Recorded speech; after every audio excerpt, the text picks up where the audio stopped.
Test എന്ന് പറഞ്ഞവർ ഇന്നത്തെ സുവിശേഷത്തിൽ നമ്മൾ വായിച്ചത് ഈശോ ശിഷ്യന്മാർക്ക് ഒരു മുന്നറിയിപ്പ് നൽകുകയാണ്. താൻ ജെറുസലേമിലേക്ക് പോകുന്നു, അവിടെ വെച്ച് ഒരുപാട് സഹിക്കേണ്ടി വരും, അവിടെ താൻ കൊല്ലപ്പെടും എന്നതിനെ കുറിച്ച് ശിഷ്യന്മാർക്ക് മുന്നറിയിപ്പ് നൽകുമ്പോൾ സ്വാഭാവികമായിട്ടും പത്രോസ് പറയുകയാണ്, കർത്താവേ ദൈവം കനിയട്ടെ, ഇതൊരിക്കലും നിനക്ക് സംഭവിക്കാതിരിക്കട്ടെ എന്ന് പറയുകയാണ്. അപ്പോൾ ഈശോ പത്രോസിനെ ശാസിക്കുകയാണ്, നിന്റെ ചിന്ത ദൈവികമല്ല മാനുഷികമാണെന്ന് പറയുകയാണ്.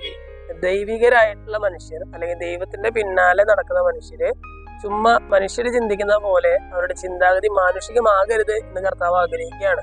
കർത്താവ് ശിഷ്യന്മാരെ തിരുത്തുകയാണ്, നിങ്ങളുടെ ചിന്താഗതി ചുമ്മാ സാധാരണ മനുഷ്യർ ചിന്തിക്കുന്നത് പോലെ ആകരുത്, മറിച്ച് ദൈവികമായിട്ടുള്ള ചിന്താഗതി നിങ്ങൾക്ക് ഉണ്ടാകണം എന്ന് പറയുകയാണ്. സഹനങ്ങൾ വരുമ്പോൾ അതിനോട് നോ പറഞ്ഞ് അതെന്റെ ജീവിതത്തിൽ വേണ്ട എന്ന് പറഞ്ഞ ദൈവിക പദ്ധതിയെ മാറ്റിമറിക്കുന്നത് മാനുഷികമായിട്ടുള്ള ചിന്താഗതിയാണ്. എന്നാൽ സഹനങ്ങൾ വരുമ്പോൾ ദൈവികമായ പദ്ധതിയോട് ചേർന്ന് നിൽക്കാൻ വേണ്ടിയിട്ട് ദൈവത്തോട് ചേർന്ന് ആ സഹനങ്ങളെ സ്വീകരിക്കുന്നതാണ് ദൈവികമായിട്ടുള്ള പദ്ധതി.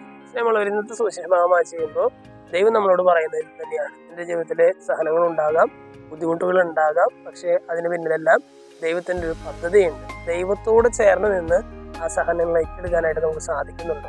ഓരോ ദിവസവും എൻ്റെ ജീവിതത്തിലുണ്ടാകുന്ന കൊച്ചു കൊച്ചു സഹനങ്ങളെ ദൈവത്തിന്റെ ഹിതമാണെന്ന് മനസ്സിലാക്കി ദൈവത്തോട് ചേർന്ന് സ്വീകരിക്കാനുള്ള ഒരു കൃപയ്ക്കായിട്ട് നമുക്ക് പ്രാർത്ഥിക്കാം. ദൈവം നമ്മെല്ലാവരെയും സമൃദ്ധമായിട്ട്